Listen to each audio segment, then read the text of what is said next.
যে সকালবেলায় ফজরের 2 রাকাত নামাজটার মূল্য কত বেশি তোমরা কি জানো নাকি? 2 রাকাত ফজরের নামাজ যারা আদায় করলো, বিশ্বনবী সাল্লাল্লাহু আলাইহি ওয়াসাল্লাম বলেছেন খায়রুম মিনাদ দুনিয়া ওয়া মা ফিহা।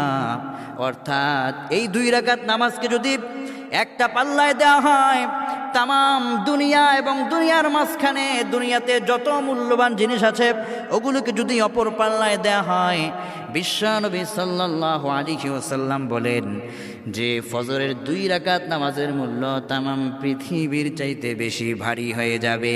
সুবহানাল্লাহি ওয়া বিহামদিহি সুবহানাল্লাহিল আযীম। সহিহ মুসলিম 1199 নম্বর হাদিসে আয়েশা সিদ্দিকা রাদিয়াল্লাহু আনহা একথা বর্ণনা করেছেন। আবার হযরতে জুনদব ইবনে আব্দুল্লাহ রাদিয়াল্লাহু আনহু আরেকটা হাদিস বর্ণনা করেছেন, এটাও সহিহ মুসলিম কিতাবুল মাসাজিদের মধ্যে এসেছে। আল্লাহর হাবিব সাল্লাল্লাহু আলাইহি ওয়াসাল্লাম বলেন মান সাল্লাস সুবহা ফাহুয়া ফি যিম্মাতিল্লাহ।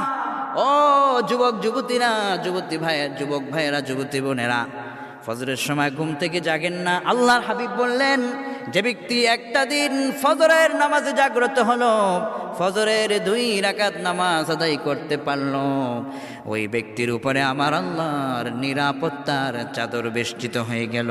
নিরাপত্তার চাদর তাদের জন্য বেষ্টন করে ফেলবে। ফজরের সালাত যারা আদায় করে, ফজরের সালাতে উঠতে হবে, জাগতে হবে। ফজরের নামাজের সময় রিজিক বন্টন করা হয়, ভাগ্য বন্টন করা হয়। আবার ফজরের সালাত ওই ব্যক্তিরাই জান্নাতের হাওয়া পায় যারা ফজরের সালাতে ঘুম থেকে জাগে, ফজরের নামাজ পড়ার জন্য যখন ঘর থেকে বেরিয়ে যায় মসজিদের পথে, আর এই সময় আমার আল্লাহ জান্নাতি হাওয়া পৃথিবীতে নাজিল করে দেন।